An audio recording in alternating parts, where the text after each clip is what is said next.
Good afternoon. Let's continue our class on logical equivalences. So in the last class, if you remember, we have studied and even proved few of the logical equivalences. So yes, in the last class, we did identity law, and I have explained it to you that it is similar to your mathematics identity law, where you see that 1 into 1 is equal to 1 and 1 plus 0 is equal to 1. So over here, the true is being considered as 1 and the false is being considered as 0. Okay, the same way we did study domination laws, idempotent laws, double negation law. So this can be explained in this way. Negation of negation P is P equivalent to P, which in mathematics is similar to negative of negative A is equal to A. So this is our mathematics form of the double negation law. Then commutative law was similar to A plus B is equal to B plus A, similar in the case of multiplication. Then we have associative and distributive law, which I've asked you to create truth tables, which will consist of A truths, and you can verify the same because we just have the same symbol or an and. So this is very simple. Then De Morgan's law, as I have mentioned, it is very, very important. So De Morgan's law is basically when you are applying a negative sign to P and Q and also to P or Q. So we apply the negation to each and every symbol proposition individually, and if we are applying negation to and, it becomes or, and vice versa. The next thing was absorption law. I've proved this, and the last is negation law. Apart from this, we also have some useful equivalences involving conditional statements, and these two are particularly important.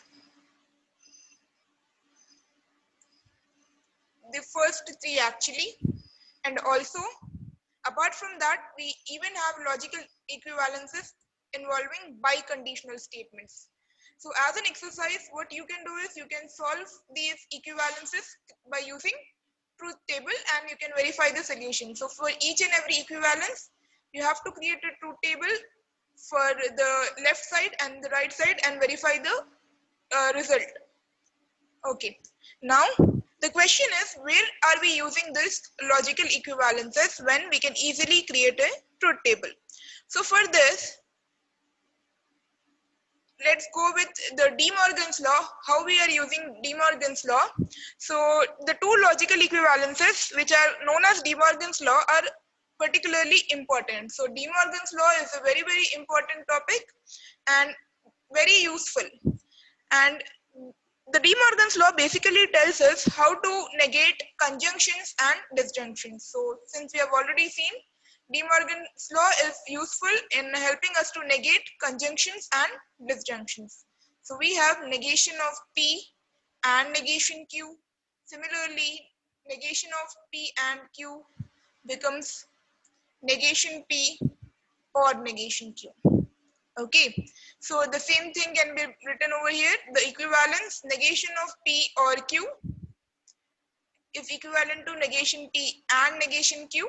So this tells us that the negation of disjunction is formed by taking the conjunction of the negations of a component proposition. Okay, the same way is this a negation of a conjunction, that is negation of P and Q. We individually take each proposition's negation and or it. Now, we have to see where are we supposed to use this. So over here is an example. Use De Morgan's laws to express the negations of Michael has a cell phone and he has a laptop. Now, first and foremost, we have to identify what is P and Q in these cases. So since we have two statements joined by an and, so we can easily identify that Michael has a cell phone can be our P, while Michael has a laptop is the proposition Q. Now, since it is joined by an and, this is P and Q. Okay, in propositional logic, the entire statement is P and Q. Now we are supposed to negate it. So if we apply negation to P and Q, it will be equivalent to negation of P or negation of Q. So our statement will become Michael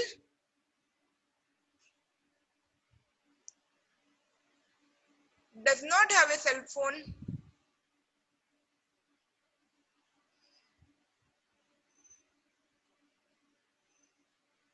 or he does not have a laptop.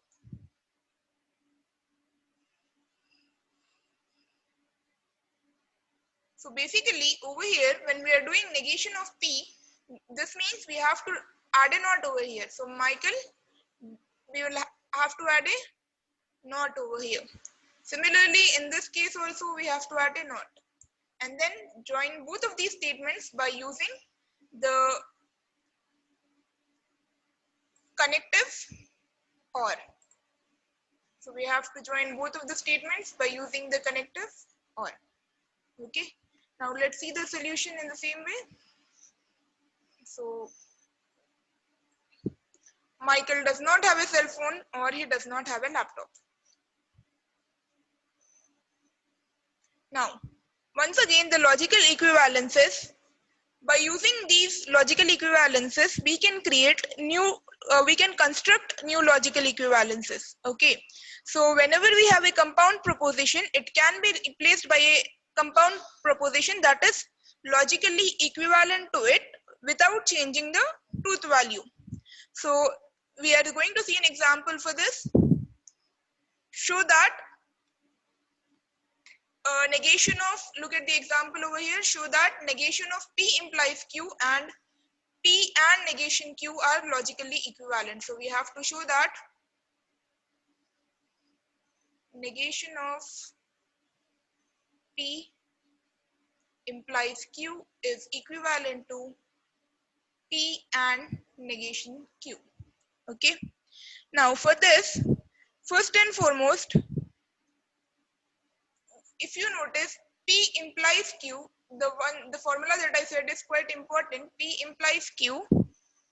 We can use this statement, logical equivalences involving conditional statements. We can use this equivalence and replace our P implies Q. So let me solve it. Negation of P implies Q can be written as negation of, look at the formula, negation P or Q, this one.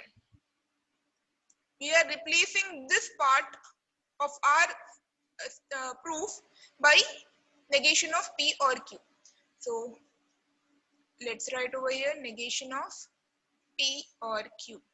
So this part has been replaced by this statement from the earlier table. So over here you are supposed to write by equivalence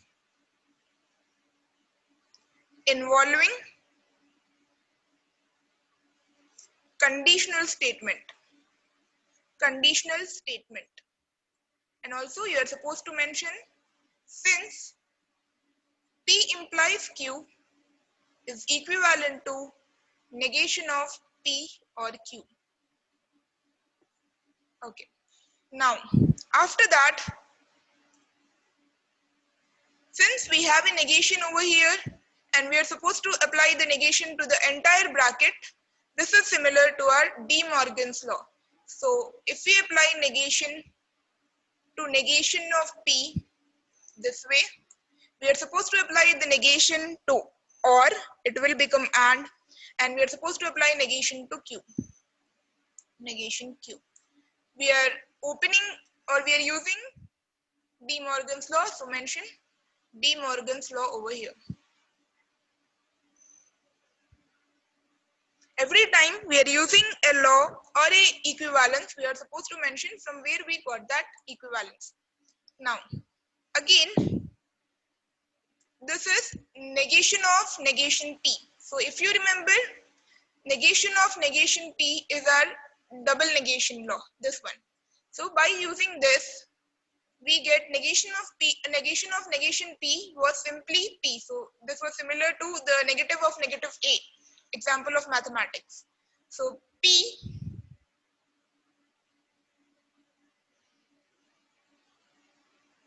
and negation Q. This was the law that we used was by double negation law.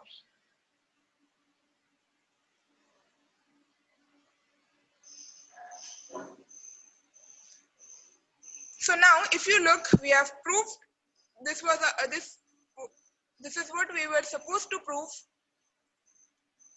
this one, and over here we got the same thing as the result. Okay, so this is how we construct new logical equivalences using the formulas of logical equivalence. Let me show you the solution clearly. So yeah, so by equivalence on conditional statement, over here you are supposed to mention the formula, so please mention P implies Q. Since P implies Q is equivalent to negation of P or Q, then we apply the negation to the entire bracket by using the De Morgan's law. So in the case of De Morgan's law, if we apply negation to or, it will become and. So over here we are applying negation to this disjunction and it will become a conjunction. Negation of negation P and negation Q. Now since we have two negations over here, we are using the double negation law and getting our result. Okay. Now, apart from this, we can also do another example. So let me show it over here. So I want to prove that negation of negation P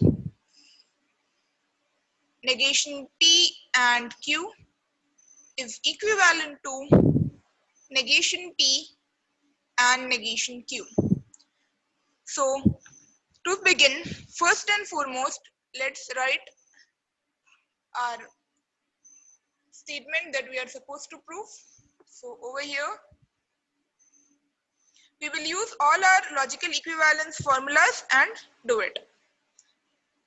So in this case, negation of negation P or negation P and Q is equivalent to, since we have a negation over here which we are supposed to apply to this entire bracket, the bracket which is beginning here at the starting and ending over here. So we are supposed to apply the negation. Okay, 1 second. There is no negation over here.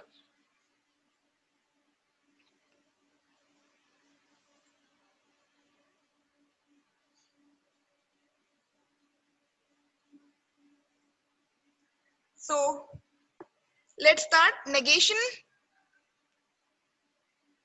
is applied to the entire bracket, so we get negation of P.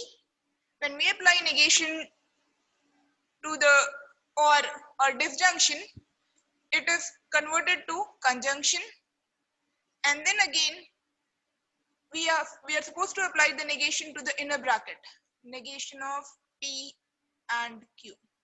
Okay. Now, so this is by using De Morgan's law. By De Morgan's law.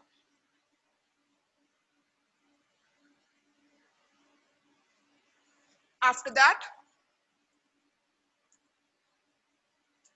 again, we are supposed to solve this negation. So this will be negation P, and when we apply negation to negation of P, and then again negation is applied to, and this becomes or negation Q. So again we are using De Morgan's law, so mention the same thing by using De Morgan's law. After that, negation P and negation of negation P. So this is resulting in P, double negation law.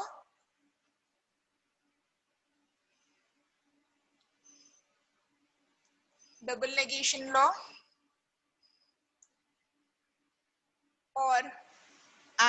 Q. Now, what we can do is apply distributive law. So distributive law, we have not used it, so I'll mention it over here. Distributive law for P and Q or R is equivalent to P and Q or P and R. Okay. So now instead of using PQR, I want to express the same law in terms of XYZ so that we are not confused. So X and Y or Z is equivalent to X and Y or X and Z. Now,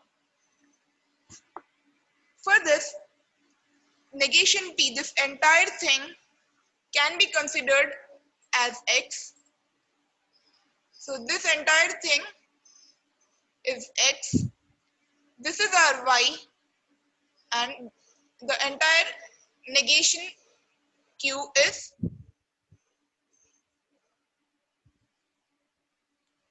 RZ.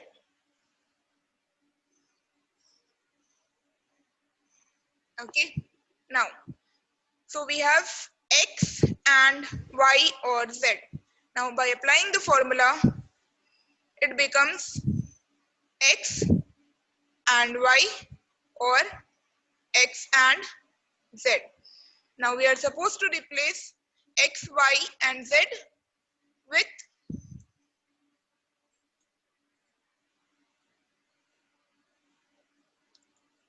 P, Q, and R. So, the same way, over here, we will be using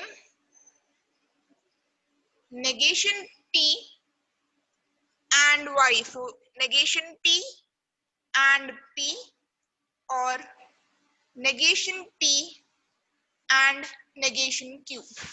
Okay. Negation P and P. This is similar to the negation law.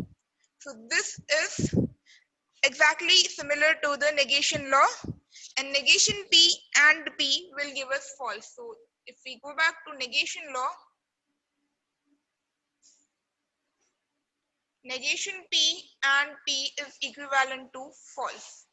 Okay. So we are replacing the first bracket with false and using the same or negation P and negation Q. Now, whenever we or anything with false, it will give us the same thing. This is our identity law. Whenever we or anything with false, it will give us the same thing. So negation P and negation Q. This is identity law. That is F or P is equivalent to P. So this entire thing can be considered as P and we get the same. So this is another example, and we have proven that negation of P or negation P and Q is equivalent to negation P and negation Q. Let's go back for another example, and these examples are quite important.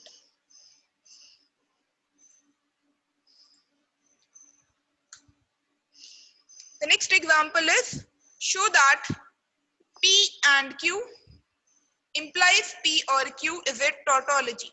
So if you remember, tautology is something whenever the compound proposition is true. So at the end, we are supposed to show that P and Q implies P or Q is equivalent to P. So let's begin. P and Q implies P or Q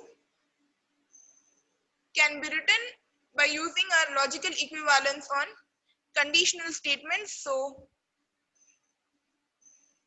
by using the same formula again, we are using the same formula again, negation P or Q. So over here, let me mention the formula P or Q is equivalent to negation P or Q. Now, one thing to be remembered is that since we have P's and Q's and it may get confusing, so we can convert our formulas using a different propositional variable. So I will use X implies Y is equivalent to negation X or Y. Now, in our formula, identify the X and Y. In our formula, this is our X, the one before the implication, and this is Y. Now, it is equivalent to negation of X. So to the first bracket, we are supposed to apply a negation of P and Q. Then replace the implication with the or P or Q. After that, so over here you are supposed to write by equivalence on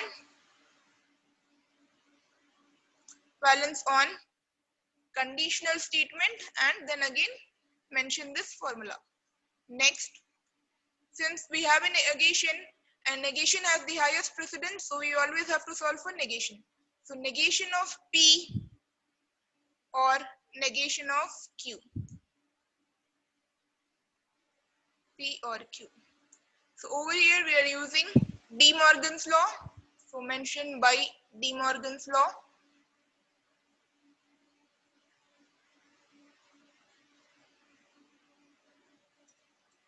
Next, after that we are supposed to use associative and commutative law for disjunction.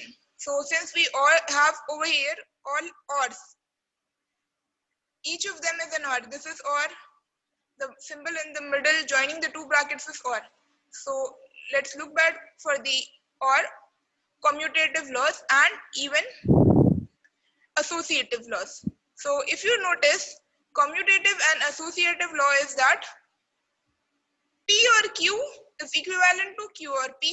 That is, if we want to write it in mathematical terms, which is easier to understand, A plus B is equal to B plus A. And another thing is A plus B plus C is equal to A plus B plus C. Okay. That is, we can change the order of our propositions if we have the same symbol in the entire compound proposition. So over here, let me just write it clearly. So we have negation P or negation Q or P or Q. Okay, since we have the entire compound proposition has or entirely, so we can change the order of P's and Q's. I would like to rearrange it in such a way that we can use some kind of formula. Negation P, we can write it along with P. Negation P or P or negation Q or Q. So if you notice, both of them are very similar to our negation laws. So negation P or P, negation Q or Q. So but we can mention over here by negation laws. By negation laws, negation P or P, or even we can create a truth table to solve it if in case you don't remember the law. Negation P or P. So P is true false, negation P will be false true. Whenever we or negation P along with P, we will get all truths. Okay, so this is not necessary. This is not necessary. The only reason I am explaining this is in case if you don't remember the result of the law, you can even find it by using a truth table. So over here, whenever you or a proposition with its negation, you will get true. And both of them are similar, so you will get true or true. And again, this is commutative law. Whenever you use true or true, you will get true. Okay. So this is the solution, that whenever we have P and Q implies P or Q, it is a tautology. Next, let's see the solution a bit clearly. Okay, so the first and foremost thing that we did was by equivalence on conditional statement. This was P implies Q is equivalent to negation P or Q, and I've asked you to write it in terms of X implies Y if in case you are confused. So this entire thing is our X and this is Y. So negation of X or Y. After that, we applied this negation to the bracket and by using the De Morgan's law, and then we rearranged the terms by using associative and commutative law for disjunction. And then again, both of this is not mentioned over here, just make a note that by using negation laws, that is negation of P or P is equivalent to true. Similar is the case for negation of Q or Q. Now both of them are true, so by domination law, we get true. Also, one more thing is, if you want to verify your solution, you can do the same by using truth tables. Okay, a truth table can be used to determine whether our compound proposition is a tautology. But suppose, since we over here have only two propositions and we are able to do it by using a truth table, what if we have more than two propositions? In that case, truth table becomes impractical. So even for 3 propositions, we get 8 rows, 2 cube. And if we have 4 propositional variables, we will get 2 power 4, 16 rows. So it is a bit difficult and confusing if we are using truth tables to solve it. So another solution for finding the logical equivalence are by using these laws. Now the next thing that we are beginning is predicates and quantifiers. So generally, by now we have completed our first topic, that is propositional logic. And propositional logic is important whenever we have a fact or a declarative statement and we want to express it in terms of mathematics. But propositional logic is not adequate for expressing mathematical statements. Okay, so in this topic, we will introduce another type of logic, which is predicate logic. And we see how predicate logic can be used to express the meaning of statements in mathematics, which cannot be expressed by using propositional logic. So first we have to understand what do you mean by the term predicates.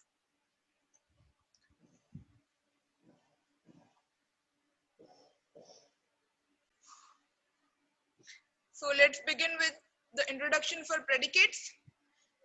Statements involving these variables, x is greater than 3, x is equal to y plus 3, x plus y is equal to z, etc. are something that we always see in mathematics, even in computer programs and in system specifications. These statements, these can neither be true or false. Okay, so x is greater than 3. Unless and until we know the value of x, we cannot definitely say whether it is true or false. When the values of these variables x, y are not specified, we cannot say whether it is true.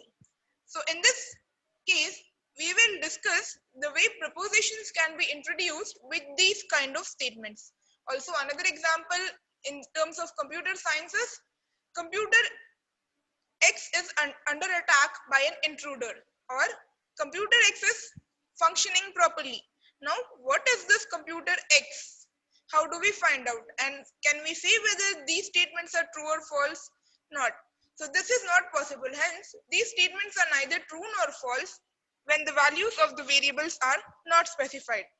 So let's see how can we tell whether these statements are true or false over some numbers. Now, whenever we take the statement x is greater than 3, so I have just written in statement form. This is our statement x is greater than 3. Now this statement will always have two parts. The first part is the variable x. Okay, this is our first part, the variable x, which is known as the subject. Okay, we are talking about this variable x, so this is the subject of the statement, and greater than 3 is our predicate. We are describing some property about x, so this is our predicate. So it is the property of our subject. Now, whenever we have a statement in this form, x is greater than 3, we can mention it by using something like this, p of x. So p over here denotes the predicate and x is the variable about which we are speaking about. Okay. So the same thing has been written. Let's see. So x is the subject of the statement and is greater than 3 is the predicate or the property that we are talking about.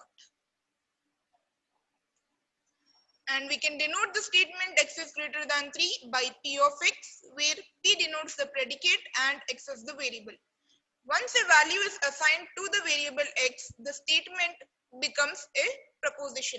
So whenever you assign some value, so if you are saying x is equal to 5, 5 is greater than 3, this is true, and it becomes a proposition. So whenever we assign a variable, whenever we assign some value to the variable x, this is becoming a proposition. Whenever we are able to say whether some statement is true or false, it is known as a proposition, and it also has a truth value.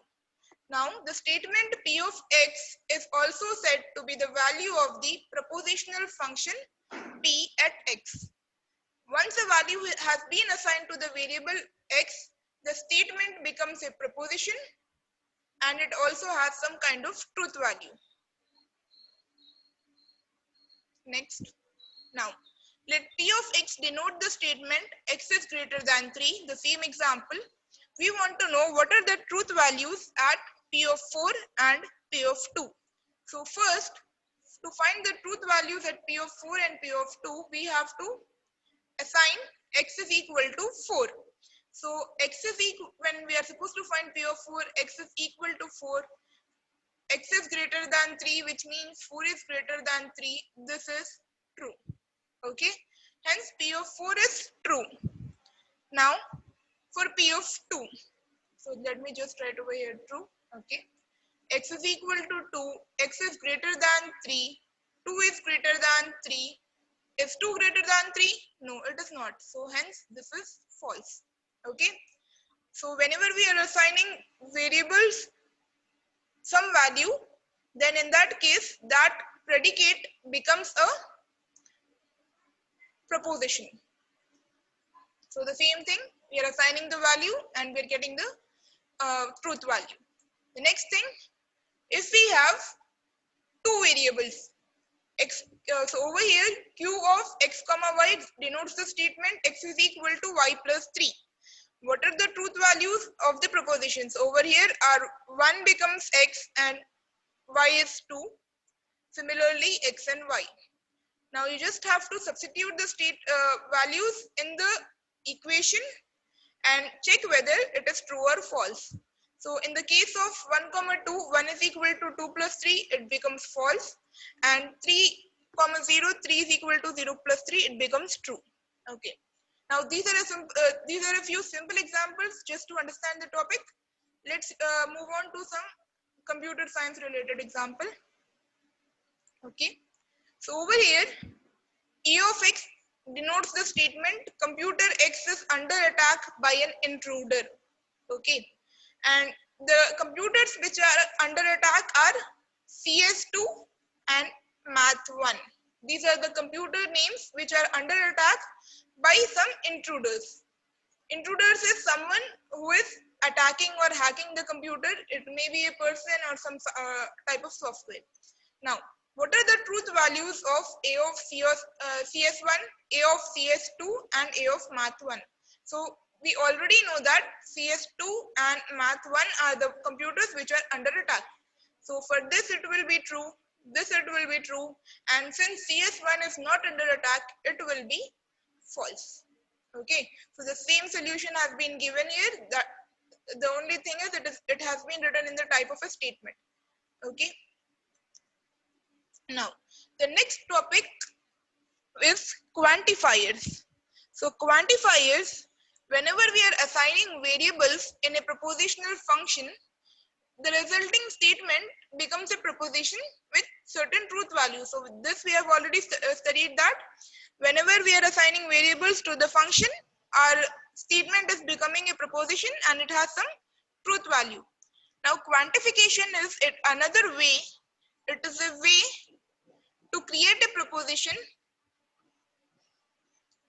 It is a way to create a proposition from propositional function. Okay. Now let's simplify the statement. Normally, whenever we are using our English language, we usually use the words all, some, many, none, and few. Now, what are these words used for? These words are used to specify for how many things a specific statement is true. Okay, so quantification is basically counting. Quantifying is basically counting. And these words are the ones that we use. So normally we take an example of students present in the class. For some day, if all the students are present in the class, we say that all students are present in the class. And if some other day only a few of the students are present, we use the word few. The same way in computer science, we use quantification. Okay, quantification is used over our predicates to express a range of elements. Okay, and whenever we are speaking about both predicates and quantifiers, this topic is known as predicate calculus or predicate logic.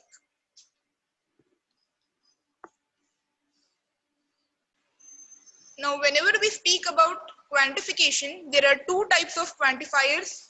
The first one is universal quantifiers. The two types which are generally used. Apart from that, we have a few more, but these are the ones that are usually used. So the first one is universal quantifier and the second is existential quantifier. Now let's study about a universal quantifier. A predicate which is true for every element under consideration. So whenever a predicate is true for every element for some kind of set, then it is known as universal quantification. In the case of existential quantification, a predicate is true for one or more element but not for every element. Okay, so these are the two terms which are important, every and one or more. Okay, and what are we speaking about?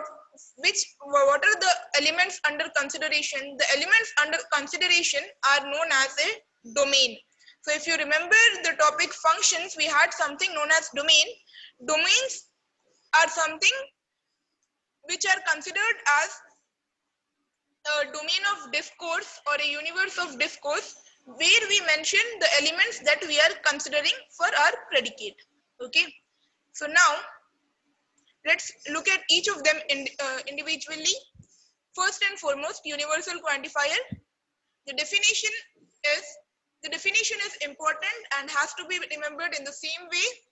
So the universal quantification of P of X is the statement P of X for all values of X in the domain. So all values means every value of X in the domain. And the notation or the symbol for universal quantification is this. It is also read as for all or for every. It is mentioned over here. The symbol is an inverted A and it is for all. It denotes the universal quantification of P of X. So if we are writing this symbol with P of X over some domain, that means X is true for every value in the domain. Okay, so this symbol is called the universal quantifier, and we read it as for all x p of x, for every x p of x. Okay, an element for which p of x is false is called a counterexample of for all x p of x. Now let's see the example. If p of x is our statement, x plus 1 is greater than x. So this can be written in this way.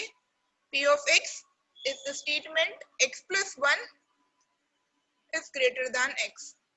And what is the truth value of the quantification for all x p of x, where the domain consists of all real numbers? So the domain is the set of all real numbers, which is denoted by R. Okay. Now we have to check whether this statement is true for each and every real number. Now generally what we do is, if the domain is small, we check for each and every number, but real number is an infinite domain. Okay, so we just have to apply a bit of logic.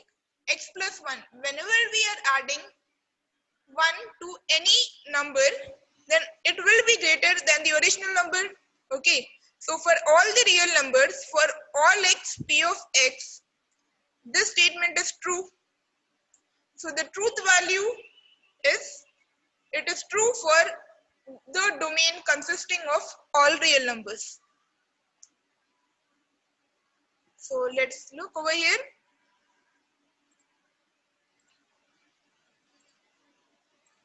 P of x is true for all real numbers since x plus 1 will always be greater than x. Hence the quantification is true. Next, the universal quantification can be expressed in many ways. So all of, for each, given any, for arbitrary, for each number, for any number, for all, and for every. So these are the different ways by which we can express universal quantification. Next, a statement for all of x p of x is false. Now we have seen the scenario where for all of x p of x is true. Now when will it be false? It will be false if for any number it is not true, or if for any number in the domain that has been mentioned it is not true, then it will become false. So if and only if p of x is not always true where x is the domain.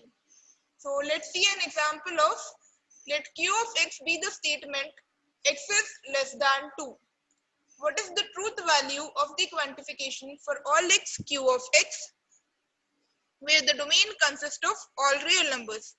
Now we know that there are real numbers which are greater than 2.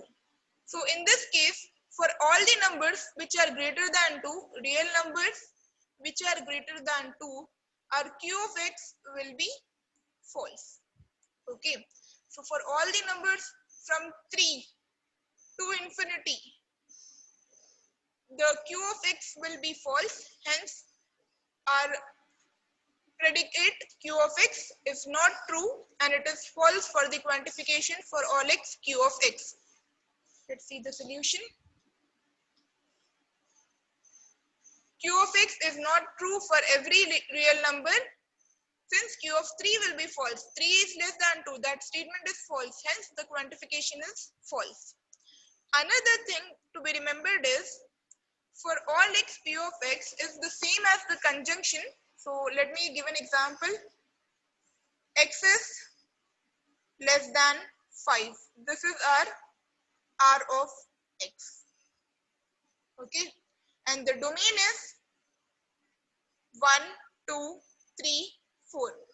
Now for this R of x to be true, the domain should satisfy for each and every value, and each and every value should be less than 5. So 1 should be less than 5 and 2 should be less than 5. Similarly for 3 and 4. Now in this case, if you notice, we are saying that every statement should be less than 5. So this is similar to conjunction.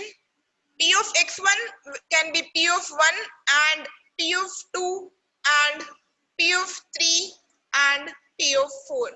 Okay. P of 1 is 1 less than 5. It is true. Then P of 2 is 2 less than 5. True. P of 3, 3 less than 5. True again. And the same is the scenario for 4. So if all of them are true, then only our P of x with the quantifier for all x is true. Okay. So for all x, P of x is the same as the conjunction. Okay, this is important, and to be remembered that whatever the domain is, x value should satisfy and should be true for each and every element. So if it is all true, then only the entire for all statement will be true. Okay. Now next, what does the statement for all x n of x mean if n of x is computer x is connected to the network and domain consists of all computers on the network? Now, for this, we know that n of x is computer x is connected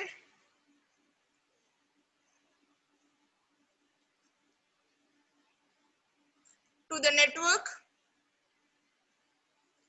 and the domain is all computers. This is our domain, which is all computers. So we can just say for all x, n of x is every computer is connected to the network. Since all computers is the domain and we are using the quantifier for all or the universal quantifier, we can see that every computer is connected to the network. Okay. Every computer on campus is connected to the network. Now, the next quantifier is existential quantifier.